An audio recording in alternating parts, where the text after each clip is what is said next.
What's happening, everybody? Steve here, Cars with Steve, and today I'm going to show you everything you need to know about the steering wheel and the cluster screen inside of the Ford SuperDuty. Now, this is going to be a pretty in-depth walker. I'm going to be talking to you all the basics. So let's dive into it and figure out what's going on. Next up, let's take a peek at the steering wheel for the truck. So this is going to be a walker and going through all the different buttons, cluster screen, etc. So let's start it off. With the pad on the left-hand side, that's literally going to let us go between our different views there. So we'll dive in deep on that one in just a second. But moving down, we do have at least our regular cruise control system. So we turn the system on or off, and along the very bottom there, we can set it one way or the other, increase or decrease 1 kilometer or 1 mile per hour at a time. Resume and cancel there. So that's the basics of your cruise, but we would have the option for the adaptive cruise control system there as well. If we did have the adaptive cruise control, there would be a few extra options that would be available there. That's going to be our distance indicator and things like that. So how close or how far are we away from the vehicle that's in front of us? Pad along the right-hand side.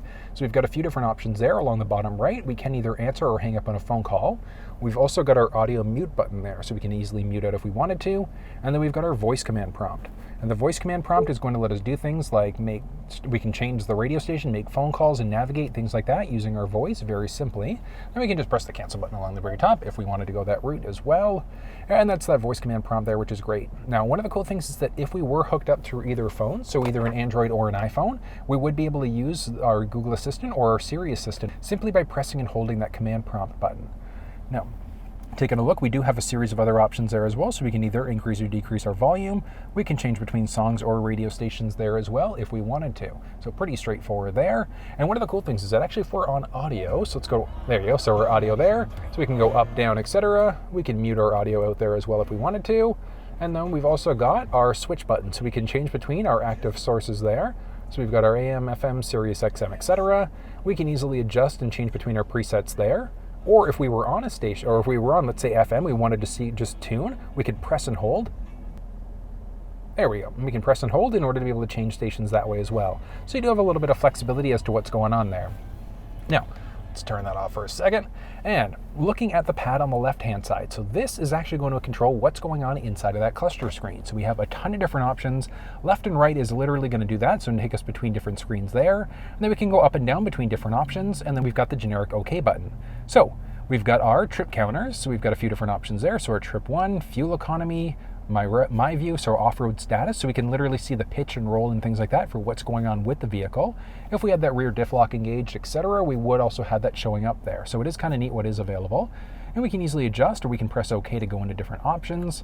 We can add or remove screens, so if we wanted to add a few things in, we could. We can add in multiple trip counters, so our trip 1, 2, fuel history, navigation, etc.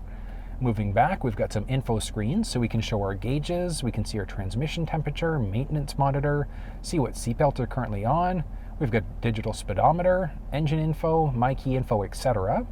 We've got some different options for towing screens, so if we're towing, we can see our current status, our towing info, or our light check, as well as our off-road screen. So the off-road screen was currently showing. So if we move back, we can also reorder that one if we wanted to, so we can easily reorder screens going to that route.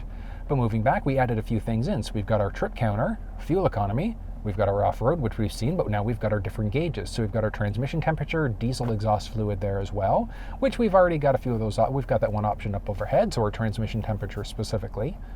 Moving down, we've got our digital speedometer there that we added in as well. So you do have some flexibility as to what's actually showing up under your My View.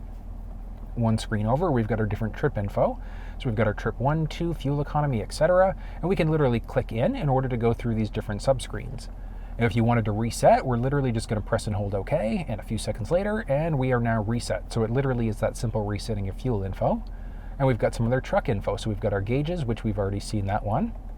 We've got our tire pressure, and we can either go back to jump between the screens, or on the screen, we can just go up and down. So we've got a little counter off to the left-hand side there. You might just be able to make out. We've got our transmission temperature, seat belts, and things like that. So we've got our air filter monitor, oil life. So if we're doing our oil changes ourselves, we can reset. We've got our exhaust fluid gauge there as well. And then our tire pressure monitor. And we've got back to that basic view, or we can move back to this worded view instead. So it's either going to be the worded view or it's going to be the actual display view. It's just going to be a matter of preference there. And moving back and back, that's going to take us back to this main screen, and across we've got some towing info. So we've got our current towing status, which we don't have a trailer hooked up, so we don't have any active trailer info there at all. But if we go to our trailer options, we've got our trailer sway control. So what that sway control is going to do is if the vehicle recognizes there's trailer sway going on, it's automatically going to apply braking and apply engine braking in order to get that sway under control. If you've got multiple trailers connected, you could set up a default trailer, or you can have your active trailer there. You can change the individual settings there, so you can rename the trailer, and you can add the trailer blind spot, which is a great feature. And the reason why that's a great feature, so this one as of right now doesn't have any trailers set up, but the trailer blind spot, what that's going to do is take our base blind spot system that's available there and extend the range. So not only is our blind spot system going to look at the range of the truck, but if we enter our trailer dimensions, it's going to extend back to cover the range of the trailer as well. So those things are going to highlight orange and let us know if anybody's under not only the vehicle blind spot, but the trailer blind spot. Moving back, we've got our trailer brake type, so we've got a few different options there. As I mentioned, we do also have, so if we look down, we do also have our integrated brake controller that's available there as well. Moving down, we've got our brake effort, delete trailer, so if you have multiple trailers connected, and you can change the trailer setup as well. So that is kind of nice that we can easily add, we can change trailer settings and things like that very simply. And moving across, we do have our off-road pages there as well. So off-road pages, so as you can see there, we've got our pitch roll. We can see exactly what's going on with the vehicle there. And then we've got some other settings. So we've got our blind spot system. So that lets us know if anybody's under the blind spot on either side of the vehicle. And as you saw earlier under the trailer info, we can have that extend out to cover the trailer as well. Cross traffic alert. So if we're backing up and the vehicle recognizes a potential collision, it's going to let us know. And then our rear parking aid. So that's the reverse sensing system. So that beeping that we get as we back up, if that drives you nuts, you could turn it off. We have a series of different pre-collision assist systems. So we've got a sensitivity. So how sensitive is that system? Is it going to actively brake for us? Yes or no? And then we can turn the system on or off if we wanted to for that collision warning. So it's one of the great things because if the vehicle senses a potential collision, it will actively brake for us. So it's great from a general safety setting. But I mean, if you're doing some rugged things off-road, you wanted to make sure the vehicle's not just arbitrarily braking on you, you could turn that system off if you wanted to. We've got our gauge selection there as well. So we have some gauges up along the very top. So we've got turbo boost, transmission, or the diesel fluid there. So we can easily kind of adjust what's showing up there. And that's that one gauge up to the top right. So you can see it kind of change out as I move between different options there. So which one shows up is going to be a matter of preference. We've got some advanced settings there. So we've got some vehicle settings. So easy entry exit. If your vehicle is equipped with power seats, what that means is it's going to literally lower the seat and back it up so you can easily get in and out of the vehicle. Lighting, we've got our auto lamp delay, so when we go to lock the vehicle, do our lamps stay on for 10 seconds, 20 seconds, 120 seconds? With our auto high beam setting, if our high beams are on, so we've got them on, what's going to happen is, if the vehicle senses an oncoming vehicle, it's going to automatically start dimming them before turning them back on again for us. We've got some different lock settings, so our auto lock. As we go to start driving, the vehicle doors will automatically lock. When we park the vehicle, turn off, it'll automatically unlock. And then remote unlock. So when we use the key fob to unlock the doors, did the driver's door become unlocked, or is it going to be all doors unlocked? We've got some options for our mirrors there as well, so we can auto fold the mirror. So when we go to lock the vehicle, if we did have power folding side view mirrors, which this one does, we've got that button along the very top. So if we had that option, the vehicle would automatically power our mirrors in. So it'll automatically fold those side view mirrors in for us. And we've also got our neutral tow, which I'm not going to be towing this vehicle behind a trailer, but this is where you're going if you are going to be towing this vehicle behind a trailer.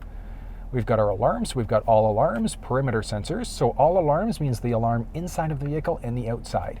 And that's an interesting one. So we can ask on exit, but one of the cool things is that if all sensors were active, if you had the windows rolled down and somebody tries to reach in, it's actually going to sound the alarm. It's kind of a neat setting there, or we can just have it set as our outside sensors.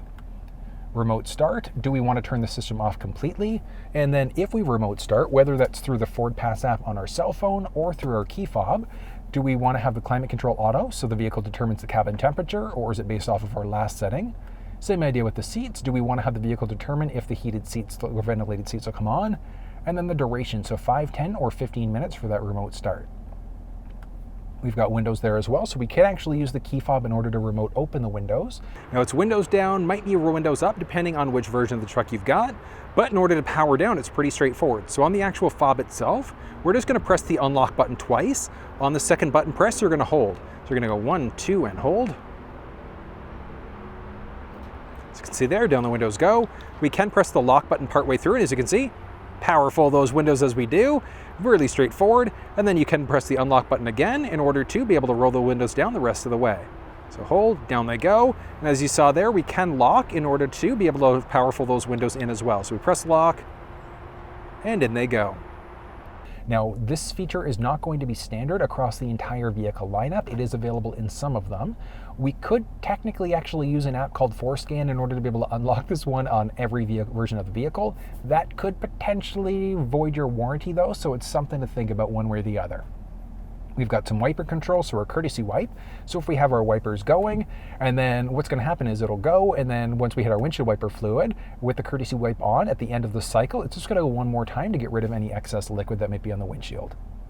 And that's going to be the basics of the vehicle setting there. We've got My Key. So we do have the flexibility of being able to set up a key fob with specific limitations. So if you wanted to have it set up so maybe somebody couldn't go more than 100 kilometers an hour, 60 miles, whatever the case may be, you can easily set it up there. You can have it so that the volume's maxed out and limited at certain volume levels as well. And then we've got some options for our display setup. So how do we want to have the measurement unit? So kilometers, liters per 100, miles per gallon, etc. Temperature in Celsius or Fahrenheit. We've got some options for our tire pressure and then our language, so English, Spanish, or French. And that's going to be the basics of the actual vehicle settings there. And moving back, that is going to be the basics of the actual cluster screen. So it is pretty straightforward. There is a lot to it, but it is kind of simple when you actually dive into it. Now the stick on the left-hand side. So this one there, we do have a button just right on the very tip of the stick. That's going to be for our windshield wiper fluid. And then we can easily adjust our wipers there, our wiper speed. We can flash our high beams out easily there as well. But one thing to note, we're in the auto setting right now, so we can't permanently lock the high beams out that way. We have to switch off of the auto setting in order to be able to lock them out there. So you can see it's permanently locked on. In comparison, when we're in the auto mode, we can just flash. It's not permanently going to lock on there. So if you're going nuts trying to figure out why isn't your high beam locking out, it's because you're on the auto setting there. Stick on the right-hand side is going to be our drive mode selector. So as of right now, because we do have our shifter up here, we push this button in and you can see we've got our normal mode, tow haul, eco, slippery, and then a deep snow and sand mode. So each mode will do something different, so it is kind of nice. If you ever get a message on the screen, so like what we just saw there, so we're gonna move back into different modes.